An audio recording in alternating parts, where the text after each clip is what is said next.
تمہید میں عرض کر رہا تھا تاکہ آپ یہ غور فرمائیں کہ اگر میں سورہ مبارکہ دہر کی پہلی آیت پر گزشتہ 3 شبوں سے گفتگو کر رہا ہوں اور ابھی عرض کر رہا ہوں کہ اس کے مطالب ختم نہیں ہوئے، ابھی لفظ دہر کی تفسیر مکمل نہیں ہوئی۔ دہر یعنی کیا؟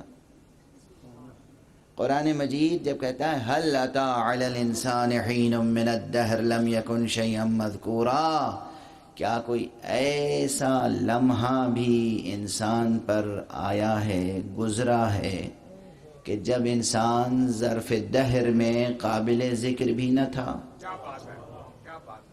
تو جب قرآن یہ کہہ رہا ہے بانداز سوال، تو یہ میں گزارش کر چکا آپ حضرات سے کہ سوال کا انداز، استفسار کا انداز، استفہام کا اسلوب، کویسچن کا اسٹائل وہاں اختیار کیا جاتا ہے جہاں ذہن کو بیدار کرنا ہو، تعلیمی ضرورت کے تحت ذہن کو برانگیختہ کرنا ہو، بیدار کرنا ہو، ہوشیار کرنا ہو، تنبہ کی کیفیت ہو، غفلت سے نکالنا ہو، تاکہ سوچو، تم خود سوچو، تحقیق کرو۔ اب جب انسان سوچے گا، 21ویں صدی کا انسان، 21ویں صدی کا سوچنے والا ذہن، جب فزکس پڑھنے والا نوجوان، ایسٹرو فزکس پڑھنے والا جوان، کاسمولوجی میں کام کرنے والا جوان یہ پڑھے گا کہ هل اتى على الانسان حين من الدهر لم يكن شيئا مذكورا، تو وہ سوچے گا یا نہیں سوچے گا؟ سوچنا چاہیے، یہ سوچنا عبادت ہے۔ ہمارے جوانوں کا یہ سوچنا عبادت ہے، کاسمولوجی میں کام کرنا عبادت ہے، ایسٹرو فزکس میں کام کرنا عبادت ہے، ایسٹرو بایولوجی میں کام کرنا عبادت ہے۔ سن رہے ہیں آپ؟ عبادت ہے، عبادت۔ یہ سب تفسیر قرآن کے ابواب ہیں۔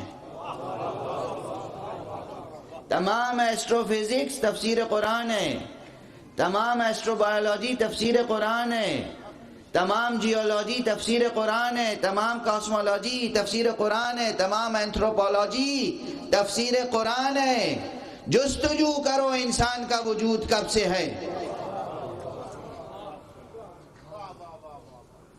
جستجو کرو انسان کا وجود کب سے ہے، تلاش کرو انسان کے آثار۔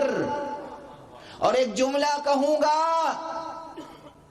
ایک جملہ، ابھی تک سائنس کی دنیا زمین پر اور زمین کی تہوں میں انسان کے نقش قدم ڈھونڈ رہی ہے،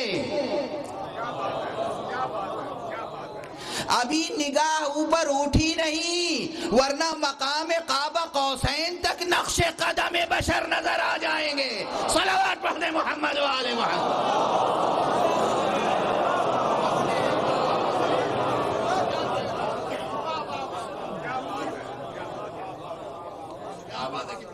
بس اب چند جملے عرض کروں گا تاکہ کل اور پرسوں کی تقریر کے لیے تمہید قائم ہو جائے۔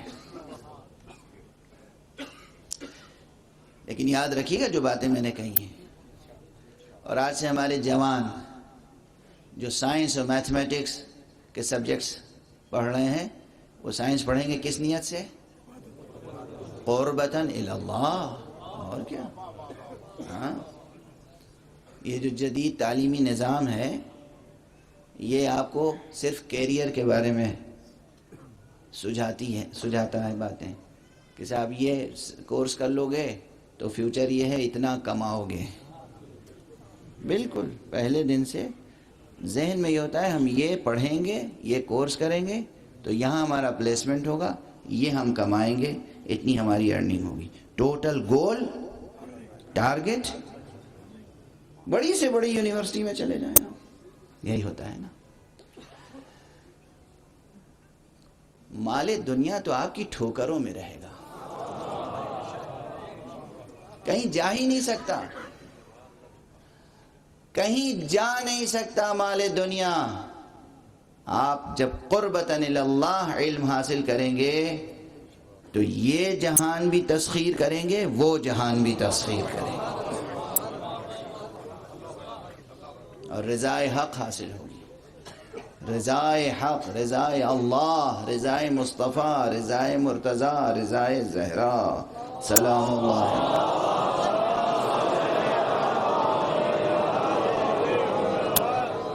جیسے بالکل میرا جملہ یاد رکھیے گا، کوٹ کیجئے گا، کوئی اعتراض کرے گا میں جواب دینے کے لیے ابھی تو زندہ ہوں ہی۔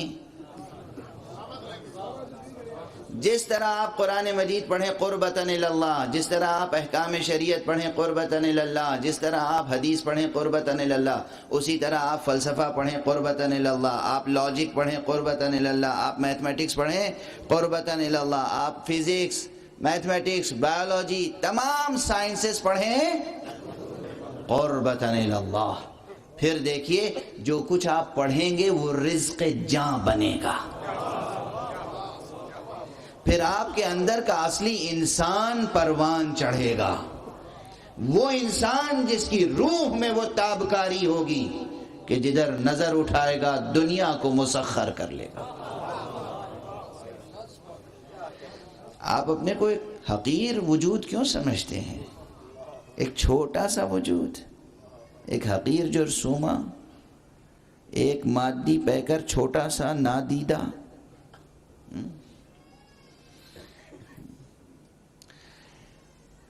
بھاری بھاری اصطلاحیں میری زبان سے سننے کے آپ عادی ہو گئے ہیں، اب ہلکی پھلکی زبان بھی سننے کے عادی ہو جائیے، ایسی ہی کہ جو بچے ہنس ہنس کے یاد کریں کہ ممبر سے مولانا نے یہ کہا تھا، لیکن اس میں درس بھی ہے۔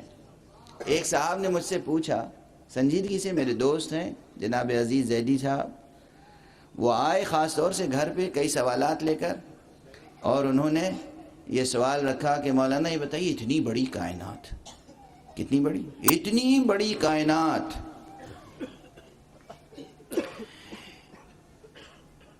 دوربینیں کائنات کی سرحدوں کا تعین اب تک نہیں کر سکی، نہ کر سکتی ہیں، اس لیے کہ مالک کائنات مسلسل کائنات کو وسیع کرتا چلا جا رہا ہے۔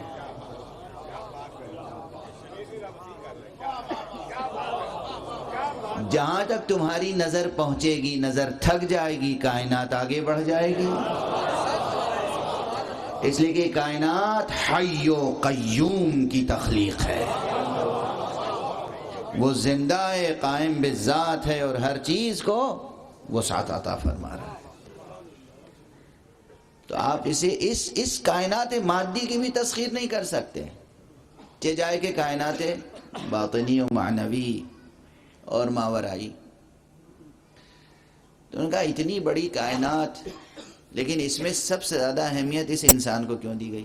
یہ چھوٹا سا وجود، نادیدہ، راستے میں کھڑا ہوا انسان، بیچ سڑک پہ یا بڑے چوڑے کھلے میدان میں کوئی انسان ایک کھڑا ہو، اور آپ ہیلی کاپٹر پہ یا ہوائی جہاز پہ ذرا سا بلندی پہ چلے جائیں تو وہ انسان نظر آئے گا؟ نظر بھی نہیں آئے گا، اور جہاں تک نظر آئے گا کتنا چھوٹا نظر آئے گا، حشرات الارض کی طرح۔ ان کا یہ انسان، اس کو اہمیت دی گئی۔ تو ظاہر ہے گھر میں ڈرائنگ روم میں گفتگو ہو رہی تھی جسے آپ ٹیبل ٹاک کہتے ہیں، تو میں نے کہا کہ بحث تو بہت بڑی ہے، مگر میں آپ سے پوچھوں ایک سوال، عقل بڑی کہ بھینس؟ اب یہ بچے دہراتے رہیں گے کہ یہ بھی ضرب المثل کوئی ممبر سے کہنے کی تھی۔ میں نے کہا عقل بڑی کہ بھینس؟ وہ مسکرائے، کہنے لگے جی عقل۔ میں نے کہا یہ کائنات ہے بھینس، انسان ہے عقل۔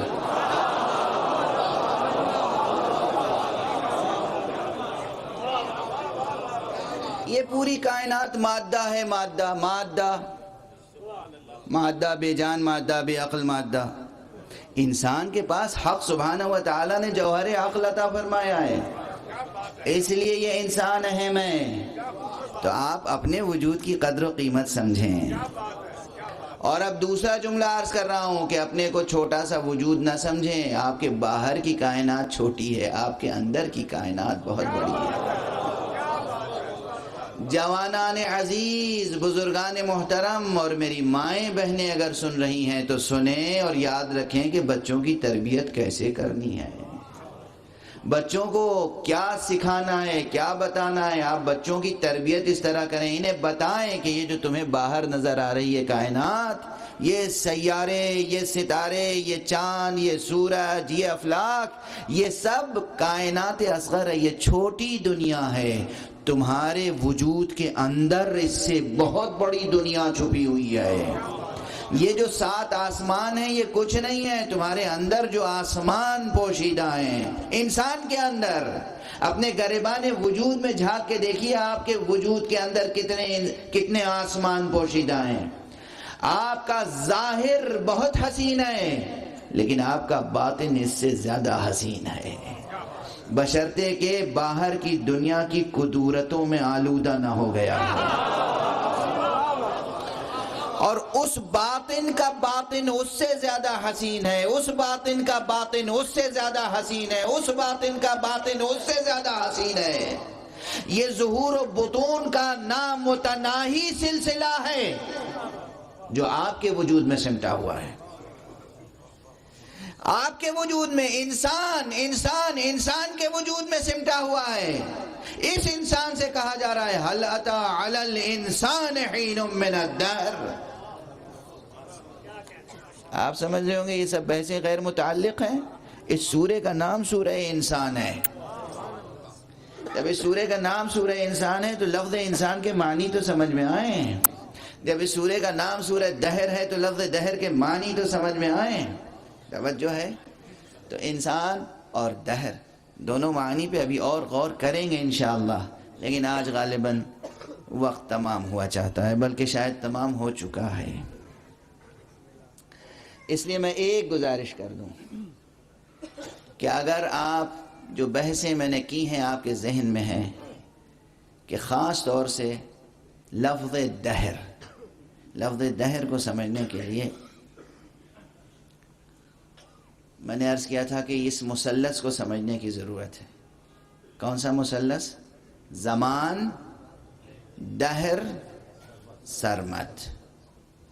لفظ سرمد بھی قرآن مجید میں ہے، سورہ مبارک قصص میں۔ قل ارأیتم ان جعل اللہ علیکم اللیل سرمدا الى یوم القیامہ من الہ غیر اللہ یأتیکم بضیاء۔ کبھی تم نے سوچا ہے، اے رسول کہہ دیجئے، قل کہہ دیجئے، ارائیتم کیا تم نے سوچا ہے، تم نے دیکھا ہے، ان جعل اللہ علیکم اللیل سرمدا، اگر اللہ اس رات کو سرمدی بنا دے، سرمد یعنی ہمیشہ رات ہی رہے، رات ہی رہے، الی الابد رات ہی رہے، تو وہ کون ہے؟ اللہ کے علاوہ کوئی معبود جو تمہارے لیے روشنی لے آئے۔ یہ قرآن مجید کی آیت ہے۔ لفظ سرمد سے آشنا ہو گیا آپ؟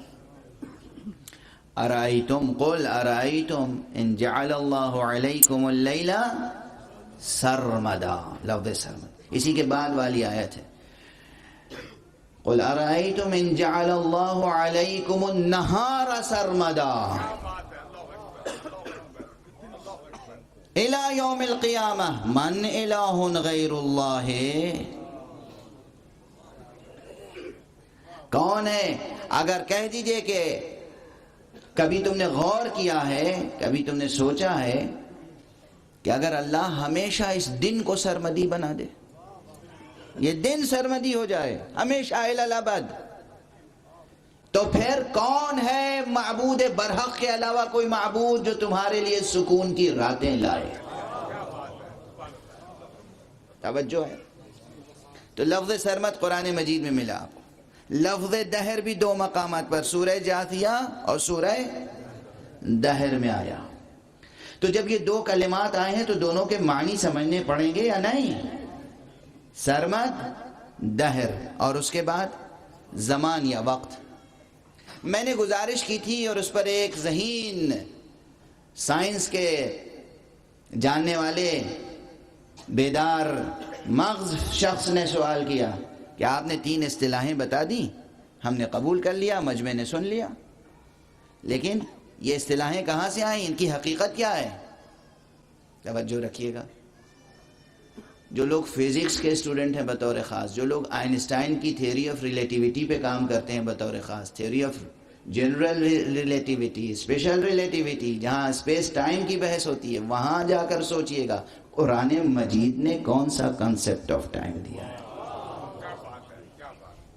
خود ٹائم کو سائنسداں آج تک اس کائنات مادی کا 4تھ ڈائمنشن قرار دے رہے ہیں، ہے نا، بظاہر جس پر اتفاق ہے۔ باقی جو اختلافی باتیں اپنی جگہ، آپ کہتے ہیں صرف دین میں اختلافی باتیں، کیا سائنس میں اختلافی باتیں نہیں ہیں؟ وہ اس وقت کو اس کائنات کا 4تھ ڈائمنشن قرار دے رہے ہیں۔ قرآن مجید 3 طرح کے وقت کو انٹروڈیوس کر رہا ہے۔ اب کتنے ڈائمنشنز ہو گئے؟ زمان، دہر، سرمد۔ میں نے عرض کیا تھا زمان وہ جو متغیرات کی دنیا ہے، جہاں ایک متغیر شے دوسری متغیر شے سے نسبت رکھتی ہے، وہ ہے زمان۔ جہاں ثابت اشیاء ایک دوسرے سے نسبت رکھتی ہیں، وہ ہے سرمد۔ جہاں ثابت اور تغیر کا رشتہ قائم ہوتا ہے، وہ ہے عالم دہر، وہ ہے وعائے دہر۔ مثال میں نے دی تھی کہ وعائے دہر کو دیکھنا ہو، یعنی اگر اسے دیکھنا ہو کہ عالم زمان سے نکل کر کوئی عالم دہر میں جا کر کسی سے ملاقات کر رہا ہے، ربط قائم کر رہا ہے، علمی ریاضیاتی بحث اپنی جگہ، فزکس کی بحث اپنی جگہ، مشاہدے کی بات اگر کرنا ہو تو معراج مصطفیٰ دیکھ لو، مسجد اقصی میں شب معراج جا کر دیکھو کہ دائرہ زمان سے مصطفیٰ آتے ہیں، اور وہاں کون کون کھڑا ہوا نظر آتا ہے؟ آدم ہے، نوح ہے، ابراہیم ہے، موسیٰ ہے، عیسیٰ ہے، تمام انبیاء ہیں اور پیغمبر نماز پڑھا رہے ہیں۔ توجہ ہے، یہ عرض کر چکا تھا نا میں آپ سے۔ جب یہاں تک بات آ گئی تو اب ایک نقطہ ذکر کر کے گفتگو ختم کر دوں۔ ادھر سے پیغمبر گئے، کسی مسلمان کو شبہ تو نہیں ہے؟ ادھر سے کون آ گئے؟ تمام وہ انبیاء جو حصار زمان سے نکل چکے تھے۔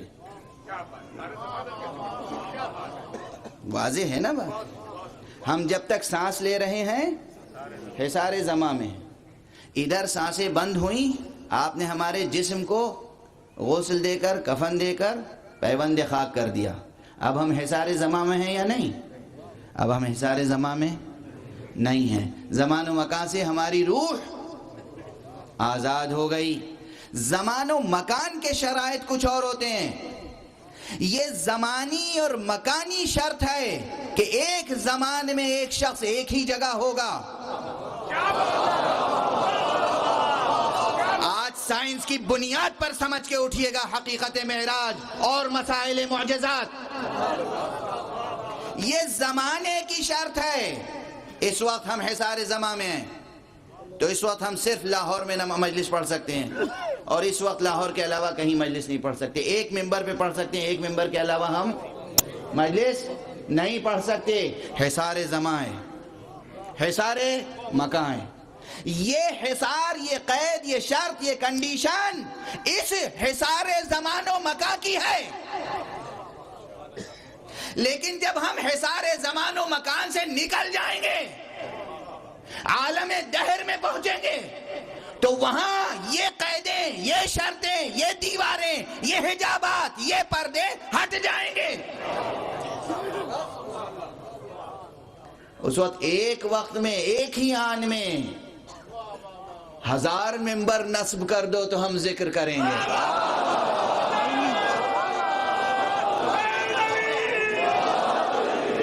گفتگو حکیمانہ بنیادوں پہ ہو رہی ہے، گفتگو برہان اور استدلال کے ساتھ ہو رہی ہے۔ توجہ ہے؟ 1000 ممبر نصب کر دو، ہر ممبر پہ ہم ہوں گے، انشاءاللہ ہوں گے۔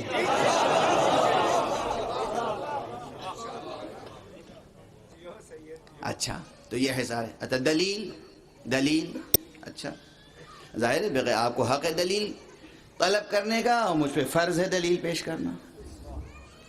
خود ایک روایت یہ جیسے حصار دہر اور اس کے بعد حصار سرمد یہ سب باتیں سمجھنی کیوں ضروری ہیں.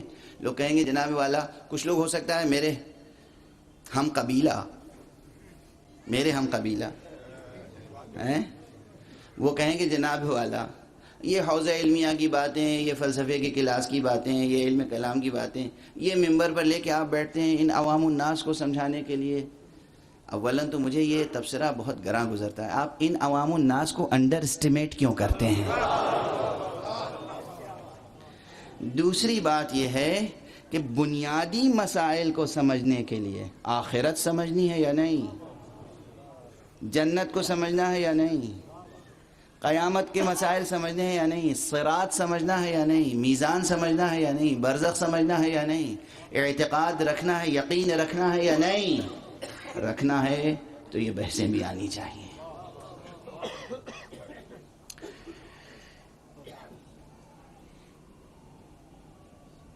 حصار دہر اور حصار سرمد یہ آخرت کی باتیں وہاں ہیں. توجہ رکھیے گا بس چند جملے. یہ ضروری تھوڑی ہے کہ اگر آج طویل تقریر کی ہے تو کل بھی کروں, کل مختصر ہو جائے گی. آج طویل ہوگی کل مختصر ہو جائے گی. لیکن بہرحال یہ مسائل اہم ہیں. جس افق پہ گفتگو ہو رہی ہے اس افق تک ساتھ دینے کی کوشش کریں, بلکہ آپ کے افق تک آپ اپنے افق تک مجھے لے چلنے کی کوشش کریں. مجلس کے افق تک مجھے لے چلنے کی کوشش کریں. مجلس ایک خاص افق تک پہنچ چکی ہے. بات حصار زماں سے نکل کے حصار دہر تک پہنچ چکی ہے. اس لیے کہ مثال آپ کے سامنے کوئی مسلمان محدث انکار نہیں کر سکتا کہ حضور نے فرمایا کہ جب میں مسجد الاقصی میں پہنچا تو تمام انبیاء موجود تھے. توجہ ہے, تمام انبیاء موجود تھے. انبیاء کہاں تھے اس وقت؟ دنیا میں تو تھے نہیں. اس وقت فرض کیجئے کہ ایک بہت بڑی کانفرنس ہو مسجد اقصی میں اور اس میں دنیا بھر کے علماء کو دعوت دی جائے, بے امریکہ سے اور کینیڈا سے اور آسٹریلیا سے اور عراق سے, ایران سے, سعودی عرب سے, پاکستان سے, تمام دنیا سے, افریقہ, ایشیا, یورپ, سب جگہوں سے ہوائی جہاز کے ذریعے سے سب پہنچ جائیں. اس لیے پہنچ جائیں گے کہ اسی دنیا میں ہیں, اس لیے پہنچ جائیں گے کہ اسی دنیا میں ہیں. لیکن وہ کانفرنس جو اللہ نے بلائی تھی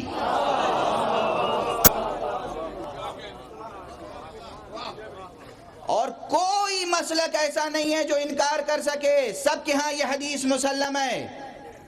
فضائل مصطفیٰ سنیں,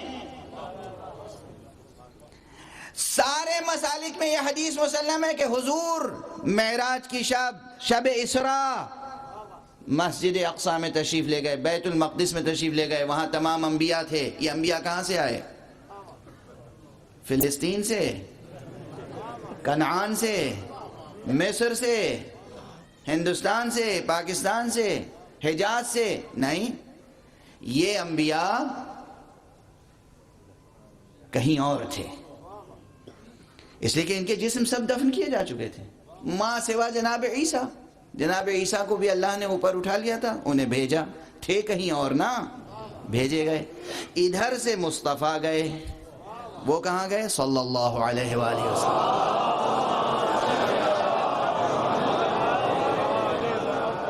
اور ادھر سے انبیاء امامت سرکار نے فرمائی. یہ سرکار کی فضیلت ہے, اسی لیے ہم حضور کو امام المرسلین کہتے ہیں. ٹھیک ہے نا. جب بات یہاں تک سمجھ میں آ گئی تو ایک قدم اور آگے بڑھیے. اب حضور اور آگے گئے, حضور اور آگے گئے, حضور اور آگے گئے. اب ایک منزل وہ آئی جہاں حضور ہیں اور حضرت حق.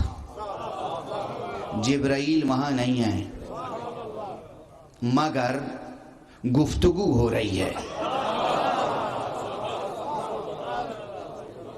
حضور اپنے جسم مبارک کے ساتھ ہیں، حضور اپنے جسم مبارک کے ساتھ ہیں، گفتگو ہو رہی ہے، توجہ رہے، گفتگو ہو رہی ہے، اور جب گفتگو ہو رہی ہے تو پھر مسئلہ پیدا ہوگا کہ کلام خلق ہو رہا ہے، حروف ادا ہو رہے ہیں، الفاظ ادا ہو رہے ہیں، حروف اور الفاظ کے ادا ہونے کے لیے مخارج شرط ہیں، مخارج شرط ہیں، یہ مخارج بغیر مقاطع و مخارج کے حروف ادا نہیں ہو سکتے۔ حضور اپنے جسم کے ساتھ تشریف لے گئے ہیں، یہ گوش مبارک حضور کے سن رہے ہیں کوئی آواز،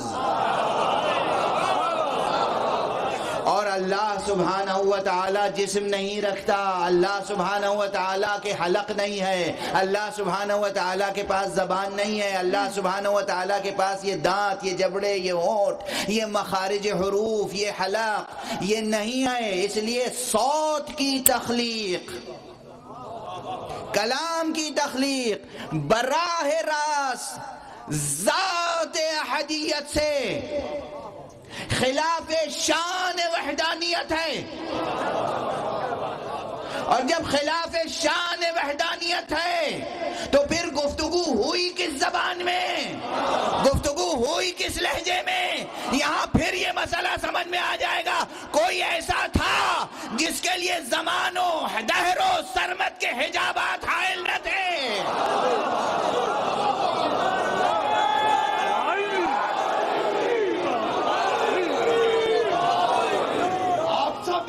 مل کے نعرہ مارے، میں قبلہ صاحب سے اجازت لے کے نعرہ مار رہا ہوں، اور آپ کی آواز انشاءاللہ تعالی کربلا تک جائے گی، اور بلند آواز سے نعرہ مارے، نعرے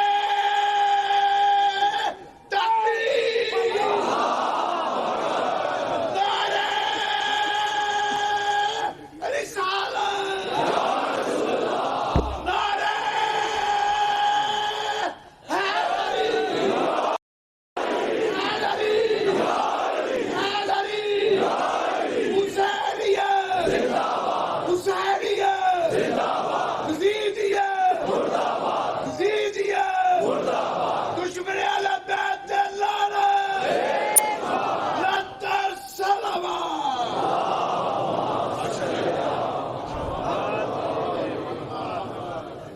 دیکھیے یہ بحثیں کتنی کلیدیں آپ کے ہاتھ میں دے دیتی ہیں۔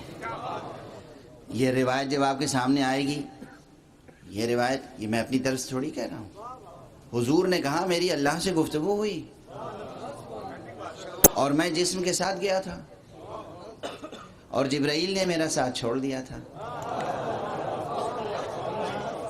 اب جو لوگ یہ سوچتے ہیں کہ جبرائیل تشریف لاتے تھے تو حضرت پہ نعوذ باللہ احسان فرماتے تھے، وہ بتائیں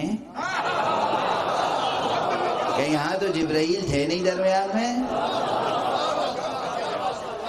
اگر دو بزرگ ہستیاں براہ راست راز و نیاز کرتی ہوں تو انہیں کسی تیسرے پیامبر کی ضرورت نہیں ہوتی، پھر اگر کسی کو پیامبر بنا لیا جائے تو کوئی حکمت و مصلحت ہوگی، اس پیامبر بننے والے کو شکر گزار ہونا چاہیے۔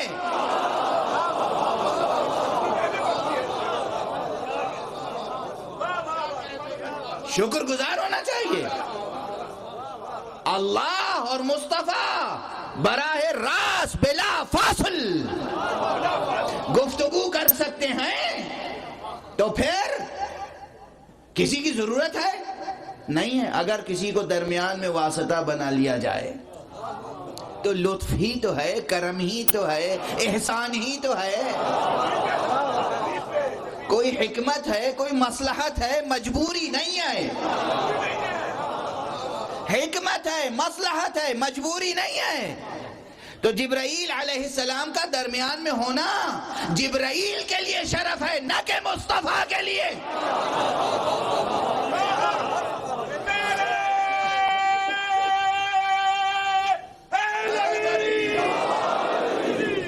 جبرائیل کے لیے شرف ہے، نہ کہ مصطفیٰ صلی اللہ علیہ وآلہ وسلم۔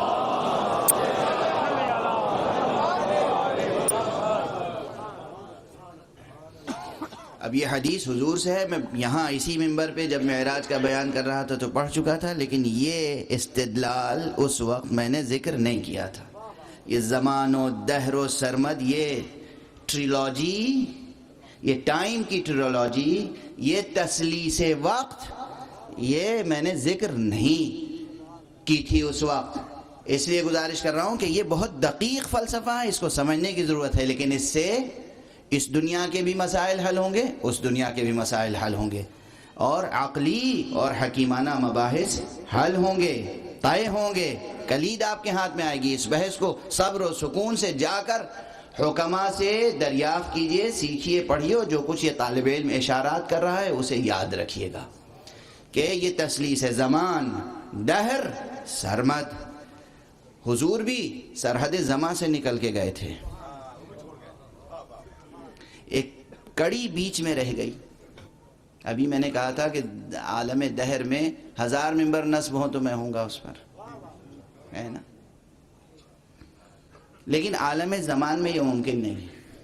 میں نے کہا تھا آپ مجھ سے دلیل طلب کریں، آپ نے دلیل طلب نہیں کی، واہ واہ شروع کر دی. تو یہ بات بھی ذکر کر چکا ہوں، لیکن ایک ہی چیز کئی زاویے سے ذکر میں آتی ہے. صرف ایک جملہ کہہ کر آگے بڑھ جاؤں گا، اس لیے کہ میری طاقت ساتھ چھوڑ رہی ہے. لیکن جب ایک بحث چلتی ہے تو جی چاہتا ہے کہ وہ بحث مکمل ہو جائے.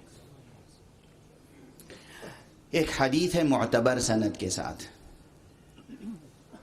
فرمایا گیا اس حدیث میں کہ پہلے لوگ خواب نہیں دیکھا کرتے تھے. خواب اصول کافی میں خواب نہیں دیکھتے تھے، سوتے تھے تو بس سو جاتے تھے، خواب نہیں دیکھتے تھے. جب آخرت کا انکار بڑھا تو اللہ سبحانہ و تعالیٰ نے اسباب لطف مسائل آخرت پہ برہان قائم کرنے کے لیے خواب دکھانا شروع کیا. خواب کی حکمت، تاکہ تم خواب دیکھو تو اس جہان کے علاوہ کسی اور جہان کا تصور قائم ہو جائے.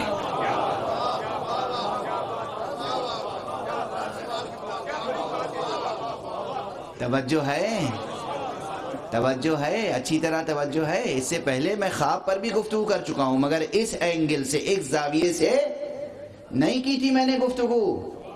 آپ خواب دیکھتے ہیں، آنکھیں بند ہوتی ہیں.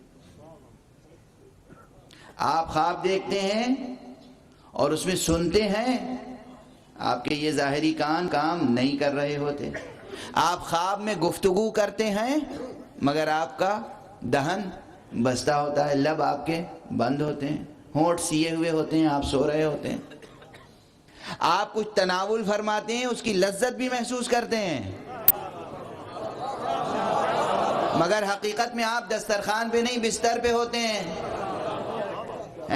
یہ جو آپ خواب میں دیکھ رہے ہیں، اور صرف آپ نہیں ہوتے، آپ مرحوم اپنے بزرگوں کو دیکھ رہے ہوتے ہیں.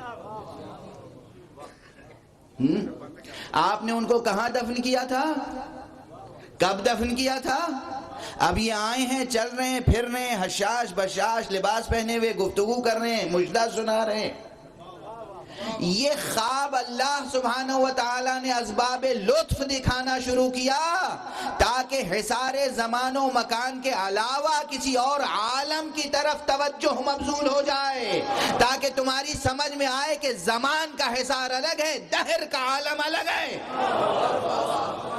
سرمد کا عالم الگ ہے. توجہ ہے؟ زمان، دہر، سرمد.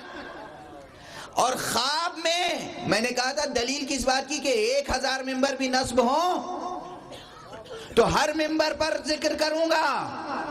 کبھی یہ بھی ہوتا ہے کہ کئی عزیزوں نے ایک ہی بزرگ کو ایک ہی وقت میں خواب میں دیکھا.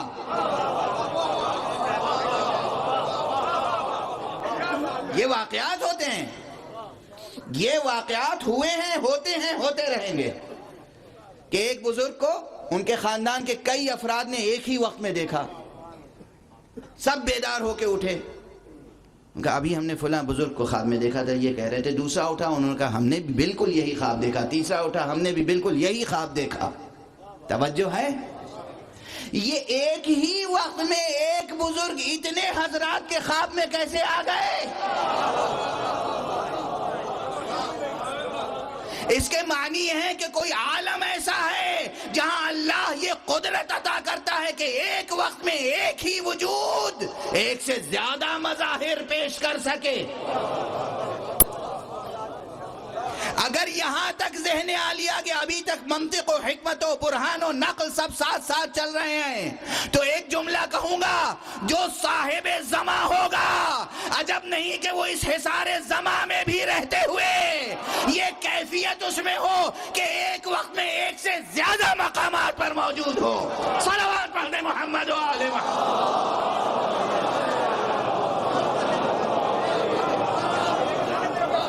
دسترخوان بچھاؤ خلوص کے ساتھ، 40 جگہ بلاؤ.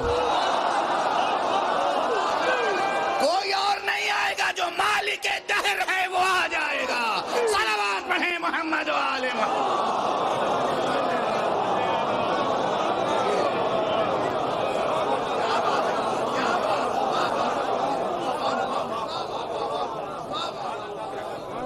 اور جو اس جگہ رہتے ہوئے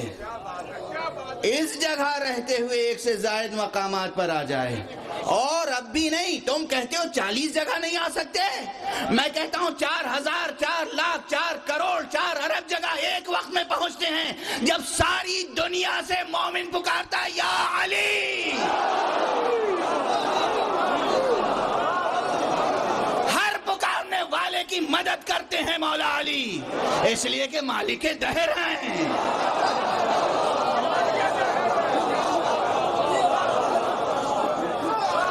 صلوات پڑھنے محمد و آل محمد.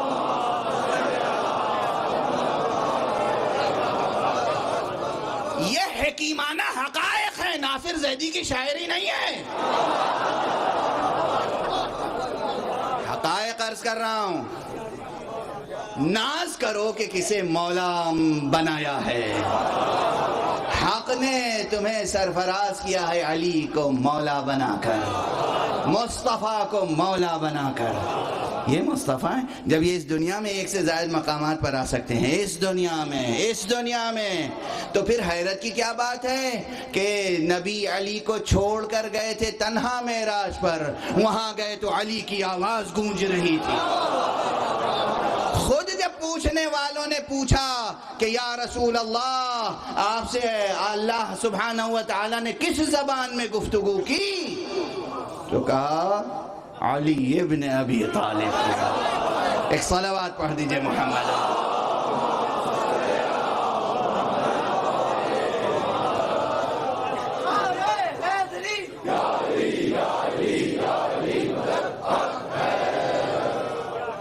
اسلامی حکمت پڑھیں، اسلامی فلسفہ پڑھیں، قرآن پڑھیں، قرآنی کاسمولوجی پڑھیں، قرآن کا کنسپٹ آف ٹائم، یہ ٹائم کی ٹریلوجی، زمان، دہر، سرمد. ابھی آیت کی تفسیر پوری نہیں ہوئی نا، یہ طالب علم مر جائے گا تب بھی پوری نہیں کر سکتا. کلام حق ہے، تفسیر تو وہ پوری کریں گے جو اس کے ترجمان ہیں. میں تو صرف آپ کے ذہن کو کورید رہا ہوں، جمی ہوئی مٹی کو گوڑ رہا ہوں تاکہ کسی قابل ہو جائے. ہم لوگ اس قابل ہو جائیں کہ انوار معانی قرآن کو جذب کر سکیں. بس جب ہم ان کے فضائل پڑھتے ہیں تو طبیعتیں کھل اٹھتی ہیں. جب مصائب پڑھتے ہیں تو وہ بارش ہوتی ہے گریے کی کہ جو اس زرخیزی میں اضافہ کرتی ہے. بس گفتگو ختم ہو گئی. اب خشک زمین پر اشک باری کی ضرورت ہے. فضائل میں علی امیر المومنین کا تذکرہ تھا، محمد رحمت للعالمین کا تذکرہ تھا، مصائب میں علی زین العابدین کا تذکرہ. بس گفتگو ختم ہوئی، بس گفتگو تمام ہو رہی ہے. آپ حضرات اپنی توجہ مبذول رکھیں.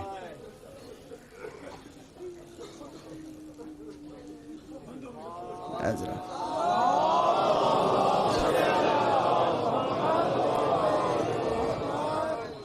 آپ حضرات اپنی توجہات مبذول رکھیں.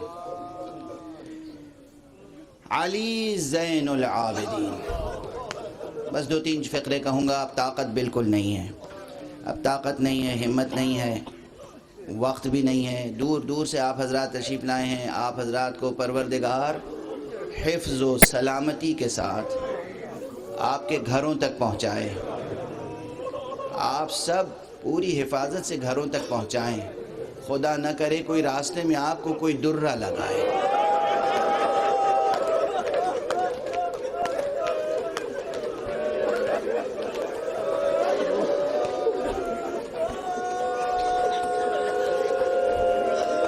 آپ کے بچے, آپ کے اہل حرم, آپ کے اہل بیت, سب پروردگار واسطہ ہے اہل بیت اطہار کا, انہیں حفاظت سے ان کے گھروں تک پہنچانا. ان اہل بیت کا کہ جو اپنے گھر حفاظت سے پہنچ نہ پائے. آج روز شہادت علی زین العابدین.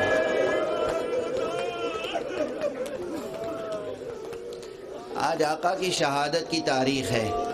اگر جو تقویم ہماری چل رہی ہے, جو کیلنڈر چل رہا ہے, اس میں کوئی اشتباہ نہیں ہے تو آج 25 محرم, آج روز شہادت مولا امام سجاد ہے. امام سجاد نے کربلا کے بعد پوری عمر بسر کی, امامت کے تمام فرائض انجام دیے, مگر آپ کیا شب و روز کا معمول یہ رہتا تھا کہ ہمیشہ گریہ فرماتے رہتے تھے. حضرت کو مسکراتے ہوئے کسی نے نہیں دیکھا. آپ نے بھرپور زندگی بسر کی.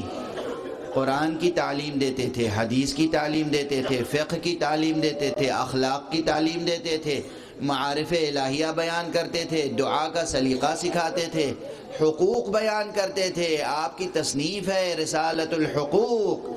آج دنیا ہیومن رائٹس کی بات کر رہی ہے. آقا نے اس زمانے میں پورا مقالہ, پوری کتاب رائٹس کے اوپر لکھا ہے. رائٹس اینڈ ڈیوٹیز بوتھ, دونوں موضوعات پر. پھر دعائیں ہیں جس میں الہیات کا ٹھاٹھے مارتا ہوا سمندر ہے. آقا نے سب کچھ کیا مگر کبھی کسی نے آپ کو مسکراتے ہوئے نہیں دیکھا.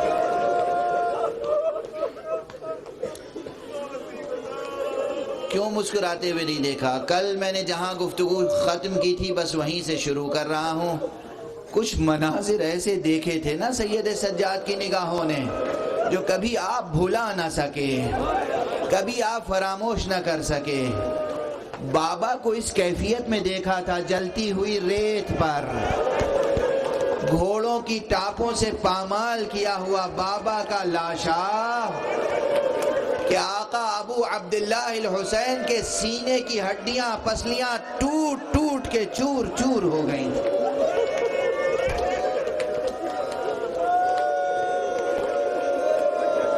اجرکم علی اللہ.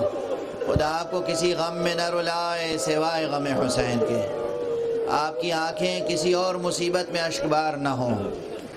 سرکار کو یہ غم کبھی بھلا نہ سکے, یہ منظر بھلا نہ سکے. اسی لیے آپ نے اپنی وصیتوں کے بعد کہا تھا اپنے بچوں سے کہ مجھے زمین پہ لٹا دو. جب بچوں نے کہا آقا جسم لاغر ہے, نحیف ہے, زہر کا اثر پورے جسم میں ہے, آقا بابا آپ کے لیے بستر آرام دہ ہے, کہا نہیں مجھے زمین پہ لٹا دو. جب زمین پر لٹانے لگے کہا یہ فرش ہٹا دو, مجھے خاک پہ لٹا دو. میں چاہتا ہوں بابا کی مصیبت میں اتنا سا شریک تو ہو جاؤں کہ آخری وقت میں میرا جنازہ خاک پر ہو, میرا رخسارہ خاک پر ہو. اجرکم علی اللہ. پھر بھی دست ادب جوڑ کے عرض کروں گا آقا آپ کہاں تک آقا حسین کی مصیبتوں میں شریک ہو سکتے ہیں؟ بہرحال آپ کے بیٹے موجود ہیں, امام وقت موجود ہیں, اصحاب موجود ہیں, انصار موجود ہیں, چاہنے والے موجود ہیں. روایت میں ہے, تاریخ میں ہے, مدینے میں اتنا عظیم الشان مجمع کسی کے جنازے میں نہیں ہوا تھا جتنا امام زین العابدین کے جنازے میں ہوا. آپ کا جنازہ اٹھایا گیا پورے احترام سے, پورے اہتمام سے, مگر یہ کہتے ہوئے بھی زبان کو لکنت ہوگی. میں کس سے کہہ رہا ہوں؟ میں جب کہوں گا آقا آپ کا جنازہ اہتمام سے اٹھایا گیا, آقا کے دل کا زخم تازہ ہو جائے گا, ارے یہی تو غم ہے، میرے بابا کا جنازہ اہتمام سے نہیں اٹھایا۔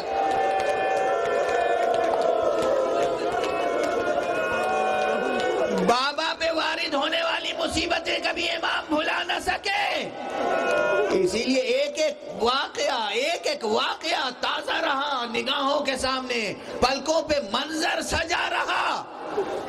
اسی لیے اہل مدینہ یہ اہتمام کرتے تھے، جب امام سجاد گھر سے نکلتے تھے تو قصاب اپنی دکانوں پہ پردے ڈال دیتے تھے۔ کہتے ہیں ایک مرتبہ ایسا ہوا کہ قصاب کی نظر نہیں پڑی، اس کی نگاہ نہیں پڑی کہ آقا تشریف لا رہے ہیں، فرزند رسول، امام وقت، امام حسین کا بیٹا آ رہا ہے، علی زین العابدین آ رہا ہے، نظر نہیں پڑی، اور گوسفند کے کٹے ہوئے سر رکھے رہے۔ امام جب قریب آئے، ایک مرتبہ نظر پڑی، چہرے کا رنگ بدل گیا۔ کہتے ہیں آپ زمین پر کمر تھام کر زمین پر بیٹھ گئے۔ اس نے دیکھا قیامت آ گئی۔ ایک مرتبہ آیا، سر سے اپنے عمامہ اتارا اور آقا کے قدموں پہ رکھ کے معافی مانگی، آقا معاف کیجئے گا، میری نظر نہیں پڑی۔ آپ نے کمال شفقت کے ساتھ فرمایا، نہیں لا علیک، تیرے اوپر کوئی جرم نہیں ہے، کچھ نہیں ہے، تو اپنا کام کر، تو اپنا کام کر، یہ تو میری کیفیت رہتی ہے، مگر اتنا بتا دے ان گوسفندوں کو ذبح کیا تھا تو انہیں آب و دانہ دیا تھا یا نہیں دیا تھا؟ اس نے کہا آقا ہم کبھی کوئی گوسفند ذبح نہیں کرتے جب تک اسے سیراب نہ کر لیں۔ آپ نے پھر کہا واہ